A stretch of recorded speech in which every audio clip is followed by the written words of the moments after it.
हिंदू पौराणिक कथा।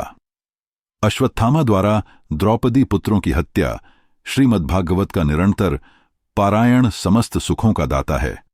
व्यास पुत्र शुकदेव जी ने भी भक्तिवश इसका पारायण करके आत्मसुख प्राप्त किया।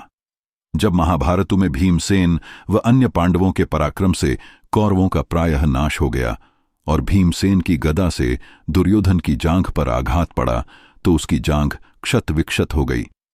ऐसी दुर्दशा देखकर रात्रिकाल में महायोद्धा अश्वत्थामा पांडवों के शिविर में गया और उसने द्रौपदी के 5 पुत्रों को मार डाला। वे थे प्रतिबिंध्य, श्रुतसेन, श्रुतकीर्ति, श्रुतानीक तथा श्रुतकर्मा। इस दुष्कर्म में कृपाचार्य और कृतवर्मा भी शामिल हो गए। जब द्रौपदी को इस घटना का पता चला तो वह आर्तनाद कर उठी। उसके रोदन से अर्जुन महापीड़ा से आहत हो गया। उसने अश्वत्थामा के सिर को काटने की प्रतिज्ञा कर ली। यह नीच कर्म किसी को भी अच्छा नहीं लगा। अर्जुन ने रथ पर आरूढ़ होकर अश्वत्थामा का पीछा किया। सारथी थे भगवान श्री कृष्ण। अश्वत्थामा भागते भागते थक गया। प्राणों के भय से उसने रक्षा का कोई उपाय न देखकर ब्रह्मास्त्र छोड़ दिया। अश्वत्थामा को ब्रह्मास्त्र छोड़ना तो आता था, पर उसे वापस लौटाना नहीं आता था। ब्रह्मास्त्र को आते देखकर अर्जुन ने श्री कृष्ण से पूछा, हे जगत नियंता, हे सृष्टि रचयिता, हे अवतारों के अवतार, मुझे इसके प्रतिरोध का उपाय बताइए। श्री कृष्ण ने कहा, अर्जुन, अपने प्राणों की रक्षार्थी अश्वत्थामा ने इस महाअस्त्र का उपयोग किया है। इस कारण तुम्हारे प्राण संकट में हैं, अतः तुम भी ब्रह्मास्त्र का प्रयोग करो।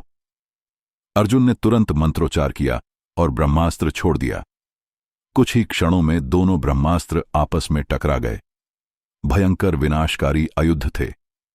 तीनों लोक उसके अग्निताप से तप्त होने लगे। हाहाकार मच गया। अर्जुन ने सोचा कि यदि उसने दोनों ब्रह्मास्त्रों को नहीं लौटाया तो तीनों लोकों में त्राही त्राही मच जाएगी। लोग भस्म हो जाएंगे।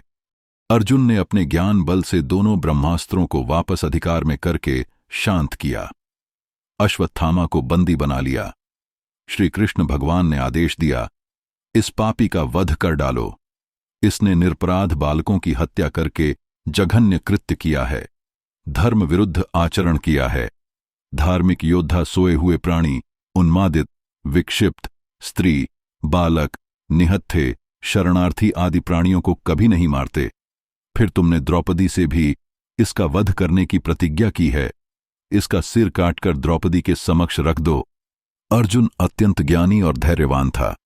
उसके विवेक ने गुरुपुत्र की हत्या न करने की इच्छा अपने भगवान श्री कृष्ण को बताई। अर्जुन ने श्री कृष्ण के परामर्श पर अश्वत्थामा को पशु की तरह बांधकर द्रौपदी के सामने प्रस्तुत कर दिया। उसकी दीनहीन दशा देखकर द्रौपदी को दया आ गई। वह था भी द्रोणाचार्य जी का पुत्र, गुरुपुत्र और ब्राह्मण। द्रौपदी ने कहा, इसे क्षमा कर दिया जाए। यह आपका गुरुपुत्र है। इसकी मृत्यु का इसकी मां कृपि को इतना शोक संताप होगा जितना मुझे हो रहा है। इसे दंड ही देना है तो कोई अन्य दंड दीजिए। द्रौपदी के दया भाव की सबने प्रशंसा की। सभी धर्मों को ध्यान में रखकर अर्जुन ने अश्वत्थामा के सिर के बालों को काटकर उसके मस्तक की मणि निकाल ली। उससे वह संपूर्ण रूप से श्रीहीन हो गया, क्षीण हो गया। यह अपमान मृत्यु से भी भयानक था। यह एक पौराणिक कथा है। इसे एक कथा के रूप में ही सुना जाए। ऐसी पौराणिक कथाओं को सुनने के लिए हमारे चैनल को सब्सक्राइब करें।